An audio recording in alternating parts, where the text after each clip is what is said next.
Welcome to the Shields on Hoops podcast. I'm here with Nick Peckham. We're going to talk a little bit about Niagara and Syracuse's 12-point win. Did not cover the spread, but got a 12-point win over the Purple Eagles. Syracuse kind of, again, we talked about this in the preview pod.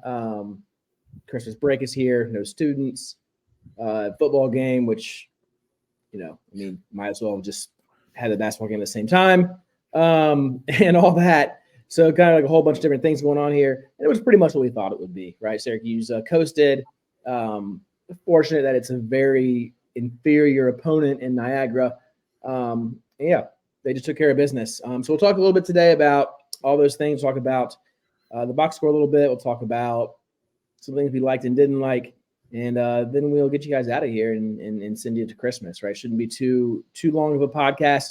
We're going to bring you guys an ACC preview on either Wednesday or Thursday next week, kind of looking at each team, their big wins, their worst losses. And we'll probably do a little bit about the Syracuse predictions on where we think they'll finish. If you follow my Twitter, you probably saw a couple of my stuff last night because the game was so dang bad in football that I got on third quarter. I was like, let's talk hoops. So I got on there and I can't remember what is the name of the I'll shout him out a little bit later, but Franco posted James Franco posted a tweet earlier in the day that was just about what he thought Syracuse might finish, and I was like, oh, let's dive into that because, like I said, I was bored, right, and I was tired of watching fumbles and interceptions and controversial flags that I just figured I would just kind of make a quick look at that. So we'll look at that on give you a little post Christmas present. Then obviously we'll preview Pitt for you guys on 12:30, and then just quick turnaround of that one. So they got Pitt on the 30th, and they got at Cameron and Duke on the 2nd. So then there's a little bit of a break. So I think that Pitt home game. We'll talk about this later. That Pitt home game is one of the. It sounds crazy to say in December, one of the most important games I think on the schedule. So, but we'll talk about that later. Let's talk about Niagara. Syracuse won again in this one. Final score they won by 12. Final score was 83-71. 83-71. Syracuse did what I figured they would do offensively for the most part. Like Niagara's defense was one of the bottom, probably 10% in the country, and they scored. I really figured that Syracuse would do a little bit better job defensively. But like Coach Autry said, the last couple of minutes, they kind of showed some of their immaturity, and we'll talk about that a little bit later. So, that's my 3 minutes. Nick, what do you got? Tell me what you think about your overall thoughts here. I know you didn't watch it live, and you came back and watched it later after your team got a dub. All right, so we'll talk about that as well if you want to. But give me your thoughts here on Niagara. Yeah, I didn't watch it live. We had a freshman basketball game for Liverpool last night, and like Brandon said, we came out with the W. So I kind of got home and I started to watch the football game. Wasn't very thrilled with that, so I rewatched the basketball game last night instead of this morning. Like we mentioned in the preview pod. I know I mentioned it. Don't look at the score at the end of this. Syracuse kind of coasted through most of the game. I know end of the first half into the early second half, they kind of got after it a little bit and they went up by 15, 16. And then it was all right, let's kind of coast through the rest of it. But like you mentioned, Adrian Autry said some things in his press conference after that we will get to in a little bit. But I thought, so first I want to start, again, I mentioned it against Georgetown. I also mentioned it against Oregon. Congrats to the Syracuse bench. Those guys came in, made big play after big play after big play. I'm starting to – I know it's early and I know it's only really been 3 games, but I'm starting to really find confidence in this bench unit when they come on the floor. Mm-hmm. And dudes are making plays. We kind of mentioned Quadir. Could he kind of put it together again? We haven't seen that consistency from him. But now this is 3 games in a row where he's come in and – really kind of been that engine for this team that they've really needed. He ended up finishing with 12 points and 8 assists, 3 rebounds. But he was just very aggressive on both sides of the ball, like he's been in the last 2 games before that. Malik Brown came in, did the things that Malik Brown does. Double, and first 3. my Mr. Consistency right there for Syracuse for sure. But yeah, I mean, it's kind of like if you look at the box score, it's kind of we had four guys in double figures. We had a couple with 7, 3 with 7, 1 with 6. So it was kind of even scoring throughout. Nobody really got hot per se. Judah finished with 18, but he was 7 of 15 from the field. Only got to the free throw line 5 times. That's like I know I say 5 times, but that's low for what Judah's been doing this season. But I thought there was like a stretch in this game, like I mentioned, where Syracuse really got after it. I know Chris Bell kind of struggled again shooting, but I thought there were some plays where I really thought Chris Bell like was very, very active on the defensive side of the ball, like blocking shots, contesting dudes at the rim, ball pressure. Like, I love it. You wouldn't like we mentioned. I know like Brandon was huge on Chris Bell last season, but this is the stuff that you didn't see last year that you're kind of seeing this year. I know we've talked about it. A lot of these guys, like this is your chance to add something to your game to stay on the floor, and that would be one huge thing for Chris Bell to stay on the floor. But yeah, shout out to the bench unit. I thought they were fantastic again tonight, or last night. Sorry. And then Syracuse kind of just found a way at the end to win. And I mean, a lot of them are probably going to go home for Christmas, spend time with the family, come back to Syracuse and get ready for Pitt on the 30th. Yeah. I'm like you with the bench, I'll be the first to admit that I was like, okay, at Oregon, we were playing Oregon, right? And, Autry goes Judah plus Malik, Cuff, Benny, and Copeland. I was like, how are we going to score, right? Like, I think if you go, just so you all know, if you go back on Brandon's Twitter, I'm pretty sure at that moment he tweeted, "Here we come out of the timeout with this 5. What's going to happen?" And was not optimistic, right? Which is fine. Like look, when I'm negative or pessimistic, I love when I'm wrong. That's good because that's a win-win. Okay. So like they came out and they were, Kyle Cuff came in against Oregon, was a big boost, and like you said, this has been the Quadir Copeland, the most consistent we've seen him 3 games in a row. I don't care who you're playing. I don't care that Oregon's hobbled. I don't care that Niagara is hot garbage, right? I don't care that – who was it before then? Georgetown. Yeah, I don't care that Georgetown's Georgetown. But, like whatever. Like, he has never had 3 consistent performances even close to this, right? Like, so part of me obviously is excited about that. Part of me is worried that it's just against bad teams. So we'll see. Like I said, I've been saying for a little while now, we'll know everything we need to know about these guys by January 20th. Next month is very big, which is fine. But he has been absolutely fantastic, right? A couple silly things here and there. And it was like earlier in the year, like the silly things would like outweigh the good things. But this year he's been doing right. The last 3 games, there's been so much good that it's like, okay, fine, whatever. Right, there was one play that I want to throw out in the second half where he was on a fast break and he kind of go around the back to, I think it was Benny or Malik on a fast break, and it got tipped, it went out of bounds. It was Syracuse's ball. But like those are the things where, like you said earlier in the year, those outweighed what he did good. And now it's like that was like the one bad play of the game for Copeland, but there was several very good things that came from him. 100%. 8 assists in 24 minutes.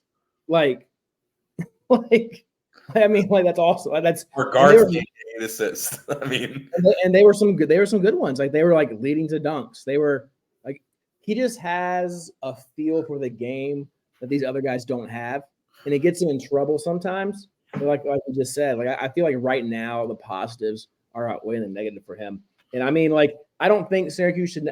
I don't know. Like we can talk about this later, but I mean, if there is a change in the lineup, it's Quadir in there, man. Like it's Quadir for Justin right now. Like, and I know everybody's going to say Quadir for Bell, but I just think Bell is still a more consistent shooter than Justin, and that's why. But it's close, right? Like, I think that it's going to be very tempting, A, to start Malik, and B, start Quadir. But I kind of like, as long as the starters like as long as the game isn't like they're right there. This is weird to say. Like as long as the Stars keep it close, right? Like in the first like 8 minutes, that we can keep bringing these new guys in as that kind of energy boost, and they've just been really good, man. Like maybe they're just like a good little gel between that group, and they just flow well. Like there's not a shooter on the floor, okay?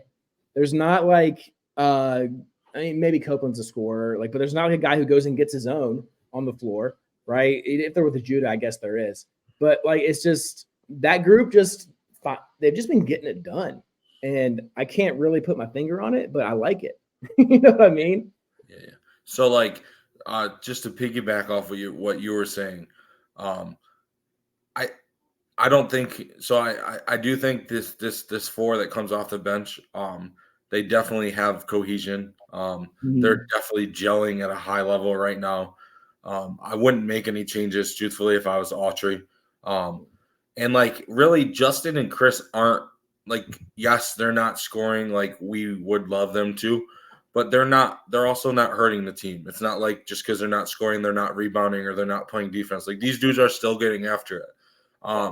And like you got to imagine that at some point they're going to get hot. Like it was very nice to see Justin hit 3 threes in the second half yesterday and kind of be aggressive. And all 11 of his points came in the second half. Yeah, and Bell hit one too, so it was good to see those guys. But like those guys aren't doing anything to me sitting from here that is willing to like. I'm not saying, oh, he can't do this, let's get him off the floor, because like you said, there's still like Justin's still rebounding, Justin's still guarding fours, and Justin's really not a four, and he's holding his own for the most part. And then you got Chris. I know we kind of talked off air a little bit. But like Chris is, we talked at the beginning, but Chris is like getting after it defensively. Like he's had a couple nice blocks, contesting dudes at the rim, putting ball pressure on guards. Like, listen, before the season, when I saw like our first game of the year, when I saw this was our starting five, sorry. I was worried about who would play what position, right, between Chris and Justin, because when in the past, when you've seen it, Justin's one kind of weakness on defense is kind of staying in front of those quick, shifty guards, right? But Adrian Autry and his coaching staff, credit to them, Alan Griffin, Brendan Strong, GMAC, but they've really found out that Justin's more like the big body type guy, so he's playing the four as opposed to Chris is like lean and he's kind of quick on his feet, so he can stay in front of these guys. But that was my one question mark, was who was going to guard what position. But they've both held their own on that side of the floor, so there's not really anything to me that is getting them taking off the floor. And like I wouldn't ruin this bench kind of cohesion you have right now just to kind of throw somebody into the starting lineup. I feel you on that. I agree. And it's like, so for Bell, right, he's not great off the ball, right? He's not. But you saw it against Connect in Tennessee. Like when Autry had him on Connect, and it's like, hey, just sick him. Like just stay with him, hound him, make life else from you. Yeah, don't help off of him. Like just make life difficult. Like he was pretty good in that role, right? So like, and that's good coaching, right? Like putting guys in the right spots, even defensively, putting them in the right spots where they can be successful. And if you're going to rely on, but then you saw him against Cornell just get roasted on backdoor after backdoor. So it's like, okay, cool. You're not good at this. You're good at this. Guard the best wing, and just hound the dude. Like, don't let him catch. Like, I would almost like, we'll talk about that. I won't go there. But I would like to see him like just be that guy. Like, not like diamond in one, but like just take the best guard forward. And Chris, you deny him. You just get up in his stuff. You make him put on the floor. Like you just make life difficult for him. Like that's it. Like nice and simple. I think that's where he best fits in defensively. And like you said, Justin's getting better at being that guy who can kind of guard the bangers. And now we're going to see an upgrade. Okay, like a huge upgrade. Huge upgrade. Okay, like Henson from Pitt is not Mensah from Niagara. Okay, like it's going to be an upgrade, and that's fine. We know that. They know that. The coaching staff knows it, right? This season, this everything that leads up to the 30th is preseason for the most part, right? Like they won the games they're supposed to. They stole one maybe from Oregon ranking wise, right? and you can't ask for much more. Like, but now it gets every game really, really counts. Like, they all count, it matters. but every game really, really counts. And we were talking off air before, and we'll talk to you guys about this next week. But there's a lot of kind of in the balance hinging games that are coming up that are winnable and very losable too.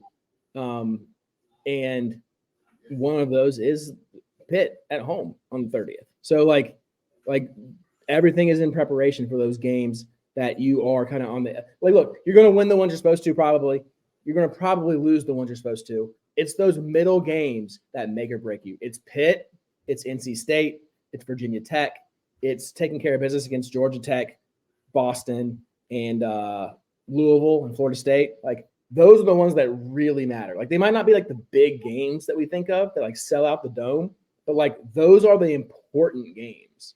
And these guys have to be ready for those situations, right? Over everything else. Speaking of Chris Bell, on the defensive side of the ball, on the Eric Devendorf, Chris Joseph show on Q Sports Talk, they kind of talked about Chris Bell. I think it was either after the Oregon game or after the Georgetown game. I don't remember which one. Where they actually said that, like, if you look at this current roster right now, like, the one dude that has what NBA teams are looking for is Chris Bell. He's got the size, he's got the length, he's got the three-point shooting, he's got the quickness, the lateral movement. Like, those are the things that teams look for in bigger wings. So, like, if Chris Bell puts it all together and can fix up some of those things, like early in the season, it was he was just kind of being lazy on defense, right? And like, I'm sure behind the scenes, like, they watch film and they call guys out and things like that. But he kind of cleaned that up. And like you said, when we played Tennessee, like, I know Connect made some tough shots, and a lot of that wasn't on Chris Bell, but Chris Bell held his own against him for the most part. And then then you talk Cornell game where he's getting beat backdoor, trying to cheat up and things like that. Like, those are things that, okay, you won the game. These things happen. So now you go watch film and you kind of adjust to these things. Like, Chris, stop leaning so much this way so you don't get beat backdoor and things like that. And those are the things that are going to help him and this team in the long run. But he's definitely stepped up a huge amount on defense this year from last year. Granted, you can't really tell how dudes play man-to-man when you're in a zone. So, like, obviously, like, as many know, like, when you're in a zone, you kind of have a spot on the floor that's yours, and that's kind of it. But you definitely see an upgrade on the defensive side of the ball this year from Chris Bell. Yeah, and even like a lot of these guys play AAU and they play man-to-man, and there's good AAU coaches, but like, it's just different when the level of competition goes up. There's levels, right?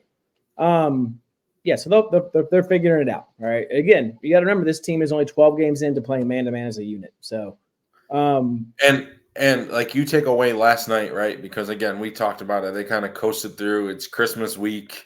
Mm-hmm. It's everybody's kind of home from school after finals week. It was like one of those games where they kind of coasted through, what you understand to an extent.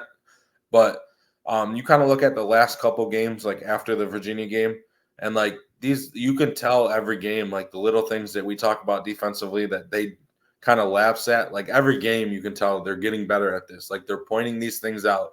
They're trying to clean up these little things. And like, it definitely shows on the floor now. But like we said, now it really starts. This is ACC play.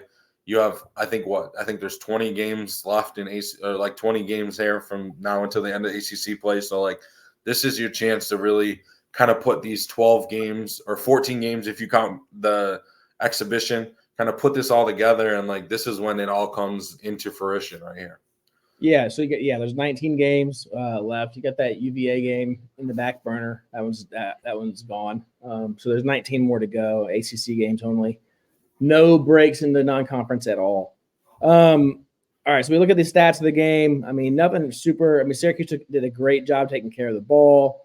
They had eight turnovers. Yeah, fantastic job. They turned three came late. So I know, like, rewatching it, they mentioned, I think it was like the 5-minute mark. They were like, Syracuse was at like 5 or 6 turnovers, and they're like, their lowest outing of the year is 7. And then like Judah turned it over back-to-back possessions or something like that. But yeah. And I mean the only things that Niagara did better than Syracuse, they did actually get to the line more than Syracuse did as far as free throw ratio. A little bit better on 3-point efficiency. That was a lot due to Luke Bumelo. He had a nice game. He's been kind of inconsistent for them, but when he's been cold, he's been cold. When he's been hot, he's been hot. He was hot against Syracuse, especially in the first half. Ahmad Henderson only played, which I don't really know what happened here, but like the Henderson kid only played 13 minutes for them. He's their leading scorer. He was 0 for 6. The big boy Obioa. All right, he only played 11 minutes. So I don't know why. I mean, but they had some nice contributions from Bumbalo. Mensa looked good for them. The Bayless kid was good at getting to the rim. So I guess that just what Coach Paulus thought was the best thing to do. Niagara's last lead was with 11:38 left in the half. Syracuse's largest lead was with 19 points with 12 minutes left to go in the game. And I mean, just a fairly clean game. It was a pretty smooth game. I mean, as far as it wasn't always pretty at times, but when you look at numbers, right, you got, JJ ends up with 7 points on 3 for 9 from the field, 1 for 5 from 3. Right. So, all right, you look at Judah and JJ, right? They both shot well last couple of outings, kind of like the honeymoon's over here. Like they were 1 for 8 last night between the two of them, kind of back to, coming back to the mean, right? So JJ got 36 minutes, which is 9 more minutes than anybody else on the floor, which we talked a little bit earlier. Okay, I mean, like he's fairly steady. What you're going to get, but I was surprised when I saw he's played 36 in this one. JT had 27 minutes in this one. He had a great second half, like you said earlier. 3 for 4 from 3, which is awesome. 3 rebounds. It's good to see him have some shots go in. He had a couple clunkers early on in the game, but it was good to see him make some shots. Judah was Judah. 26 minutes only in this one, which is low for him, but over 3 from 3, 7 for 12 from 2. Got the line 5 times. 4 rebounds, 4 assists, 3 turnovers. Some silly. Chris Bell hit some shots in the second half. He ended up with 7 points on hit a 3. Naheem McLeod didn't play much in the second half at all. He had a pretty empty stat sheet, honestly. Over 1 from the field. 5 boards, 2 blocks. Malik Brown. But just to jump in real quick about Naheem, to me, when you look at box scores after the game, just don't look at points for Naheem. That's not what this team is expecting from him. Anything point-wise is just added extra. Yeah. But 5 rebounds, 2 blocks, 13 minutes, that's the type of stuff. Get rebounds, be a factor defensively, set screens offensively, and things like that. So obviously get some dunks now and then, right? And get a dunk here and there. But with their big man not really playing much and them kind of playing their 1 forward a lot at the 5 position, it made sense, obviously. These are the things that we've been talking about, why you haven't seen a lot of Hema and why you see Malik a lot at the 5. It's just matchup wise. When they're going to play their forward who can kind of step out, it makes more sense to play Malik at the 5 as opposed to a guy who's 7'4" or Naheem who's 7 foot. Or, and I think Hema, sorry. Yeah, we talked in pregame about how maybe Naheem gets some more burn this game, but it ends up their big guy only played 11 minutes. So if he's not out there, that kind of takes away from Naheem's time there. It's not like the Chaminade game where it didn't matter. Naheem, it didn't matter who was out there. Naheem just played to play. That's I know Naheem. I think he had double figure scoring in that game. He had a lot of dunks, but it wasn't like one of those games. They kind of took their big out. So Adrian Autry made the decision. Let's just go with Malik. Things are running a little bit smoother with Malik on the floor. You think Bill Walton been watching Naheem play since Maui? I don't know, but Bill Walton thinks Naheem's going to be the next Shaquille O'Neal when he hits the NBA. So, so Malik Brown was, according to Ken Palm, he was the MVP. 15 points, 10 rebounds, 6 for 6, 1 for 1 from the 3, 2 for 2 from the free throw line, had a block, 2 assists, no turnovers, 2 fouls. Malik Brown just Maliking, right? It's just doing what he does. I mean, I'll tell you what, I love this sophomore class, but I mean, Malik, I think Judah will be gone next year, but Malik's probably a 4-year guy. He's going to be, I'm telling you, man, like it just seems that he's not even close to what he could be. And I was I'm just going excited. to say, it kind of feels like he's just kind of scratching the surface of what he Yeah, can do. I'm excited about Malik. And then Quadier had another nice one. 24 minutes, 12 points. He was 5 for 11, took 2 threes, which just blows my mind. Like, I just don't shoot. I will say one of them, he was like don't wide open in the corner. Don't care. Don't care. Play the numbers. 5 for 11. He had 3 rebounds, 8 assists, and some of those were just buttes, right? 8 assists, 1 turnover. 8 assists, 1 turnover. This version of Quadier Copeland can play 35 minutes, right? Like if he does those kind of things. He just gives, and again, this is why people have wanted him to play for so long, but I don't think he was ready. I do think he might be now. And again, we'll see, right? Like you're going to be playing like 4 or 5 top 50 defenses, top 60 defenses in the next couple of games. We're going to figure out, well, are we going back to the turnover bug like he had against Gonzaga and Tennessee? Or has he kind of found where he fits in like a good pace for him? So we'll find out, right? We'll find out. Cal Cuff off the bench, again, making the most of his time. 18 minutes, 7 points, hit a nice 3 assists, 2 rebounds. He had a couple nice blocks. Yes, yeah. He had a couple nice blocks. Yeah. 2 blocks and a steal. I will say one thing about Cuff that I noticed is when he comes in, he definitely like gets after it defensively. He kind of like he is looking to make an impact immediately. Like when he touches the floor and he's like, "This is my chance to make the most of my minutes." And like the last 2 games, I mean, like I said, he really kind of started that engine against Oregon when we were kind of walking in quicksand. It was 14-4, and he really kind of started that whole thing to get us going against Oregon. So he's definitely. I kind of mentioned it before the season started that he was one guy to kind of keep an eye on as the season went on, and now with ACC play starting, he's gonna be bigger. He may not get a lot of minutes, but those minutes are gonna count for him. So, absolutely, yeah, no, I mean he's done what he's supposed to do, which is awesome. Benny had 13 minutes. He was 2 for 4, 1 for 3 from 3. 3 rebounds, 2 assists, a block, a steal. I will say I felt Benny kind of float a little bit smoother with the offense in this one. Like his shots were like in rhythm, off catches. He ran the floor. He got an alley-oop, obviously, for one of his dunks. But like defensively, he made some very nice plays. He had a block that was called a jump ball.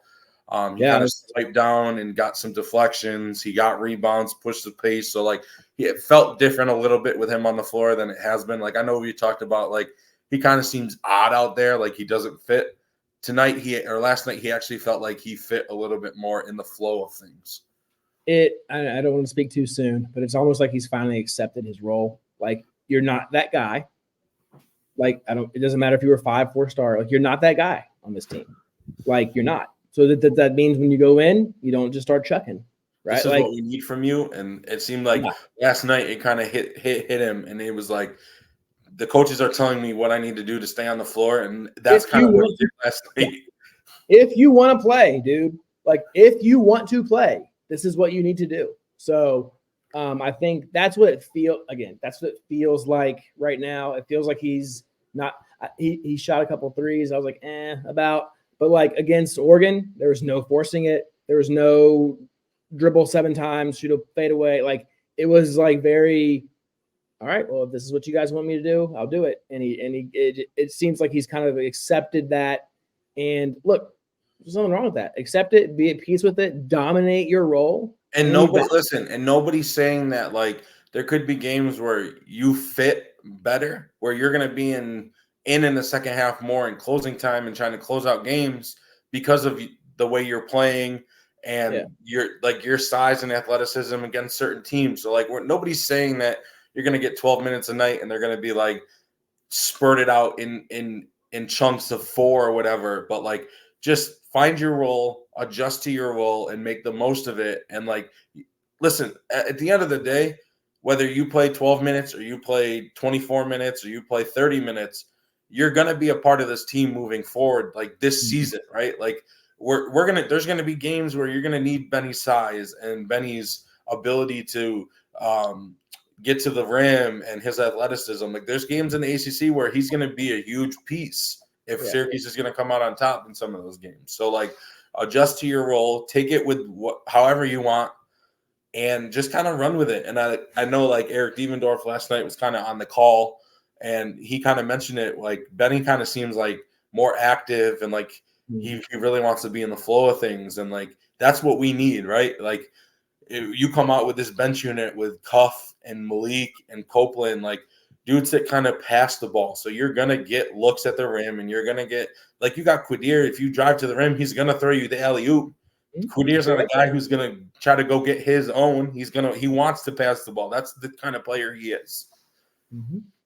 Yeah, I agree. And hopefully he's found a good spot for himself. And like I said, we'll see. I mean, like it feels like this entire preseason has kind of been like this big, massive experiment, right? Like what fits, what makes sense, what doesn't make sense, what lineups work. And now it's like, it kind of feels like the last 3 games, Autry kind of found lineups that kind of flow with each other. And like, that's a huge thing going. You don't want to go into ACC play where you're still kind of experimenting with guys playing with other guys. Like it kind of feels like this 4 coming off the bench is, like we said, they have this very good cohesion going on. The starting 5, they've been the starting 5 with each other all year. It kind of feels like JJ and Judah, like we mentioned, are like learning how to play with each other more and more. And like, it kind of feels good heading into ACC play, where as opposed to when we got back from Maui, there was still question marks about this thing or that thing. Kind of feels like some of those, not all of them, but some of those questions have been answered. Yeah, 100%. Yeah, I think they feel pretty good. And again, like, look, we can look at numbers, we can look at this and that. The bottom line is, I think this team feels good right now. I think they feel like they're in a good place. I think they feel like they have a good understanding of what they need to do. How that translates, I don't know. But I know the alternative is a lot worse than the alternative could be worse, right? Like where we are right now, like again, 9-3, feeling good, coasting to a win, beat our rivals, had a good win against Oregon, and now it's time to like buckle down and make a tournament run. That's going to be the mindset. I'm sure that is the mindset. They'll preach game by game, but that's obviously the goal is get back, right? Get back in the tournament. In 2 years, we haven't made it in 2 years, so get back. So like, I don't think they're going to make it, but like the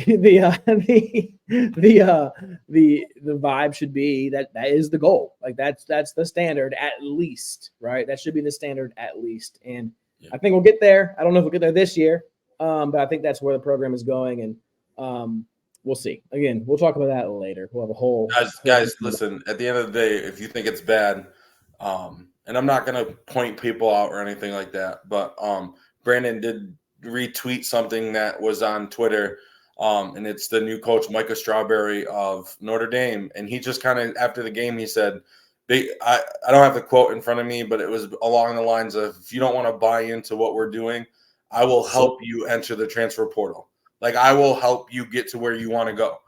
And like that's what it is. Like he's trying to build his culture at Notre Dame and do his thing, and if you don't want to buy in, then get out. He's basically saying sit and get out. Like, and that's what it is at the end of the day. Like that's like I was at a point.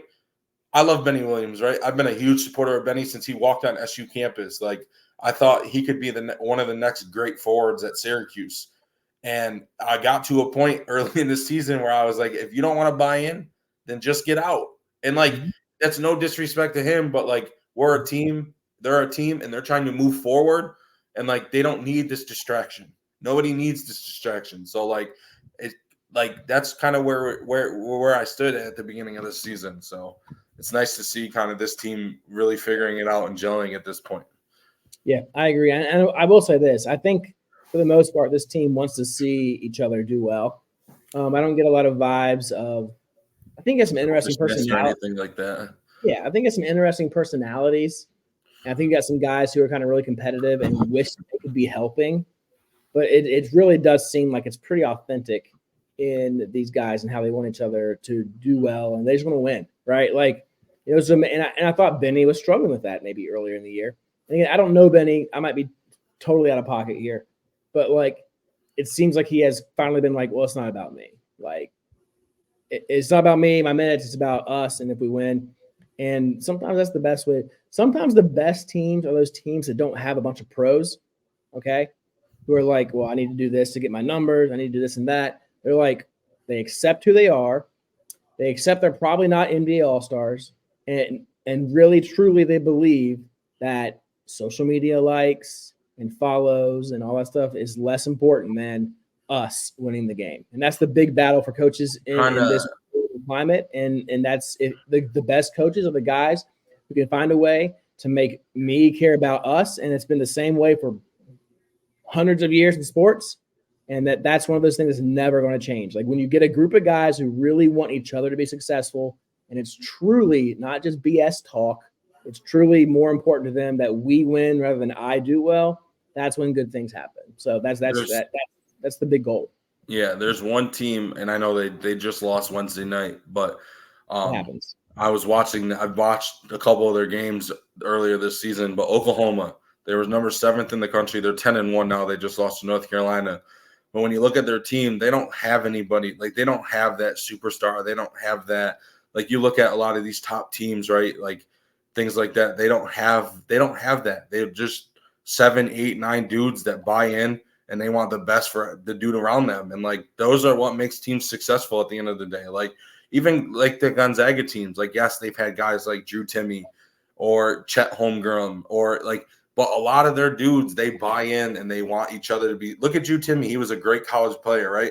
He's in the G League in the NBA. He's not an NBA player. He may get a chance maybe once, twice, but, like, he knew coming out that, like, that opportunity – like, he wasn't a top pick coming out, but he was one of the best college players for the last 3 years. So, like, a lot of guys take this college experience like, let's win. Let me make friendships. Let's – everybody around us kind of do the same thing, and let's try to make each other successful. So those are the teams that really at the end of the day win. I mean, you saw it last year. I'm not going to go off topic too much, but you saw it last year. Like North Carolina, they brought the whole 4 of their starting 5 back from a team that lost in the championship game, and they had about abysmal as a season as you could have had with that team. And it was dudes that didn't really care for each other at the end of the day. I mean, it came out after the season, but like, it was guys who kind of didn't like one another or wanted their own, and they got rid of that toxic situation. They brought in some new guys, and they're having a great season so far. So, like, that's what it's about. It's about not me getting my numbers, but what can I do for my teammates to make them just as successful? So 100%. 100%. I'm with you. All right. So we'll just go around the top 25 for the last couple of days, obviously, since we've done our last pod. I mentioned North Carolina beat Oklahoma. Seton Hall had the upset over UConn. Big day for his former Syracuse guard, Kaderi Richmond. I think he finished with 23 points, 7 of 7 from the free throw line. Had a great game. Duke beat Baylor by 8. Villanova upset Creighton. Gonzaga put up 100 against Jackson State. And then Arizona ended up beating Alabama by 13. Kentucky slaughtered Louisville last night. We kind of all knew that was coming. Purdue won 100-57 over Jacksonville. Tennessee won by 19 over Tarleton State, and then Houston held Texas State to 37 points last night. It was 72-37. But that's just kind of the top 25. There's a couple top 25 teams playing today. Clemson is in action today. They play Queens. Probably going to be a walkthrough, truthfully. Georgetown Marquette could be an interesting one tonight on FS1 at 7. I know Marquette's kind of coming off a bad loss. But like we mentioned, playing in conference is a little bit different than playing out of conference. But we'll see what happens in that one. James Madison is actually playing right now. I know that's kind of close to you. They're up 51-49 with 15 minutes to go in the second half against Morgan State. So they're kind of in a tight one. And I don't think there's much going on for the next couple of days. Well, tomorrow you got Florida Atlantic and Arizona and Vegas. That's a big one. Yep. You got St. John's UConn, which could be a decent game. But then Sunday there's a Hawaii. It looks like there's a Hawaii Classic. And then there's no more college basketball top 25 wise until Wednesday when Virginia plays Morgan State. So there's nothing tomorrow. There's nothing Christmas Eve. There's nothing on Christmas Day, and there's nothing on the day after Christmas. So not until the 27th, and there's not much then either. So yeah. So what they're saying is enjoy your family, enjoy the holidays. There's obviously some NFL games going on. There's your typical NBA games on Christmas Day and things like that. But so before we sign off, I posted a question on Facebook on all my Syracuse pages, just a random thought I had, and I wanted to see some answers from people. So I'm going to ask you this question before I tell you what people have said. But since we're heading into ACC play on the 30th, I know we've already played one game, but now it's officially ACC play. If you take this Syracuse men's basketball team right now, like this current roster, if you could choose one player from the ACC that's currently playing to add to this roster, who would you pick? So it could be any ACC team player to add to this current roster. Who would you pick and why? it's going to have to be Baycott or Filipowski. No, maybe PJ Hall, dude. So I asked this. So I was watching ACC Network last night or the other night, and they were talking with Carlos Boozer and Jim Boeheim on there, and they kind of asked them like if you could pick one team and add like an old player to their team, who would you pick? So Carlos Boozer picked Wake Forest, and obviously he said Tim Duncan, and then Jim Boeheim picked Virginia and said Rolf Sampson. Like they took the obvious choices, but like so it made me think like if you could take one player from ACC right now, any ACC team, and add to Syracuse, who would it be? So in the answers I've gotten, I have two guys tied for first. That is Armando Baycott, and the second one is Joe Girard. Are two names. In second place, it was Kyle Filipowski. And then in third place, an odd name. Obviously, you'll probably be like, oh, I may take him. Norshad Omier from Miami was actually a guy that some people said. But I kind of dug into this, right? And obviously, like my first pick, not that we need a guard, would probably be RJ Davis from North Carolina. But we don't really need a guard. And obviously, I know the obvious answer would probably be a big. But there's one guy that I think you slide into this lineup as a plug and play, and he kind of brings a different attitude to this team. Cormac Ryan from North Carolina. No. I would take him in a heartbeat. I mean, I would take him. If I only get one to pick, I get one dude. You get one dude. Armando, I can't stand the dude. I think he's annoying. I don't like watching him play. I cannot. He's just not my favorite dude in the world. But like, absolutely, that would be if you told me that Naheem for Armando. Yeah, taking that trade. Who would you? Yes, or even feel about. I don't know, but again, my sleeper is PJ Hall. Like PJ Hall is a very good answer. I'd like to see PJ Hall. I don't know if he is because does he shoot from three? I don't think he does very much, does he? Occasionally, it's not like maybe he'll step out if you leave him open, but yeah, I don't think he shoots a lot. So PJ Hall, he's 17 for 46. I mean, I might go Naheem, PJ, Bell. Naheem, PJ, Quadir. You know who else is a good answer? And I know he doesn't really Ryan Dunn from Virginia. Kind of sliding him kind of in here. I mean, I know that defense I would take in a heartbeat. Yeah, for sure. Yeah. But if you made me pick one, it's going to be hard for me not to pick a banger because this team just lacks that banger. Like, yeah, I know. I would love to see this team with like a Tyler Roberson or like an Onuaku guy. Obviously, but like a guy who could really bang and get in there. And like kind of make who I would like. I know it's kind of like, but you take senior year Rakeem Christmas when he averaged like 20 points a game, and kind of put him on this team like that. That's the type of dude they need. It's a top 25 team if you do that. Like, I mean, and people forget because Syracuse, that's when our sanctions hit, so we weren't tournament eligible or anything. So like, people kind of forget that year. But Rakeem Christmas was like He's a one of monster. the top players in college basketball that year. Like the numbers he was putting up. Yeah, super efficient. He was great. Yeah, and I think, I just think I think it's hard. It would be hard to argue against like taking like Filipowski or Baycott, just because like that's the area that I think they're just lacking the most. I mean, it would be nice, like a stretch 4 would be nice too, which is what's tempting about kind of like Hall but you could put Filipowski in that stretch 4 spot too. So I mean, Last year he played the 4 because they had Derek Lively starting Naheem, letting Naheem keep starting, then put Filipowski at the 4. And then you got either Bell or Taylor at 3, Bell, Taylor, or Copeland at 3. And then you got Judah and JJ. I mean, that's tough. That'd be tough. That's a tough lineup. That is a tough lineup. There's not many, like, I mean, it kind of depends. Like, you know who else would be a nice 4? I hate him, but Blake Hinson wouldn't be a bad 4 because he can kind of stretch the floor. Yeah, I wouldn't mind him on the roster. Yeah. But I can't stand him, but I would take it.